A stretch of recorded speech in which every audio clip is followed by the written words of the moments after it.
Obviously, I want to start by stressing that political violence is always unacceptable, and acknowledging that this is still an ongoing investigation. But oversight hearings like this are essential components of an investigation, and I want to thank the chair for pulling this together.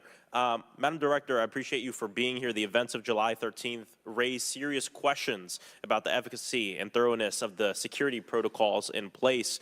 The gravity of the fact that an unsophisticated gunman was able to secure his perch and take a shot at a former president despite multiple layers of security and intelligence are not lost on me. Before I came to Congress, I used to work advance for a major political candidate and have interacted with many different law enforcement agencies on large political events like the one that just happened. How many times was the Secret Service alerted about a suspicious person at the July 13th campaign event prior to the first shot being shot? I don't have an exact number to share with you today, but from what I've been able to discern, somewhere between 2 and 5 times there was some sort of communication about a suspicious individual. To the Secret Service specifically? Mm-hmm. According to reports, the shooter was photographed twice by security officers prior to the shooting. A police officer saw the shooter on the ground and reported him with a photograph as a suspicious person. Multiple local law enforcement officers identified the shooter, radioed that he was acting suspiciously near the event's magnetometers. A local law enforcement tactical team saw the shooter on a roof and notified other security services and also photographed him.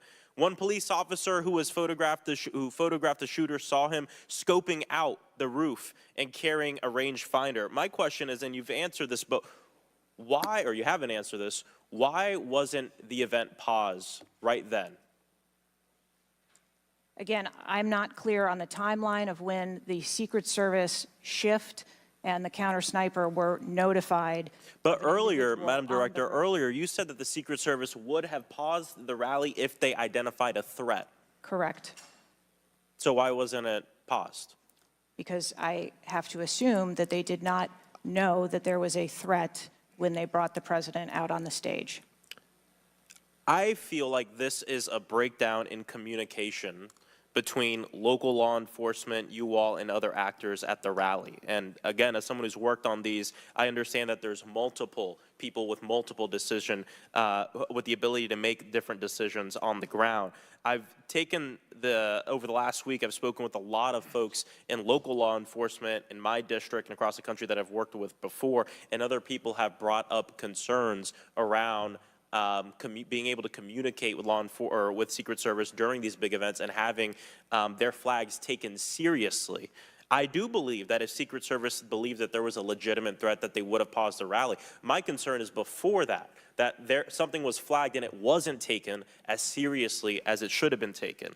So I think this shows an issue with communication, and I want to know, Madam Director, what you intend to do to fix that, not in 60 days, but now. We are in the middle of a presidential election, obviously a former president who had an assassination attempt, another rally goer who was killed due to this gun violence. We now have a presumptive nominee of the Democratic Party who's also historic, first black woman to be running for president. And so I am worried about everybody's life. What do you all intend to do to fix this communication breakdown and making sure that you actually take what local law enforcement, local folks are saying more seriously?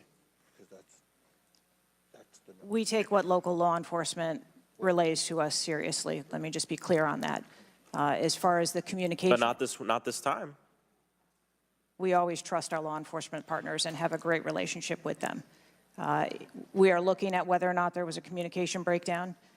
If that was the case, we will take steps to ensure that we correct that, because to your point, we cannot have a communication breakdown. Madam Director, does you mentioned that the perimeter of the event did not include the rooftop where the shooter was.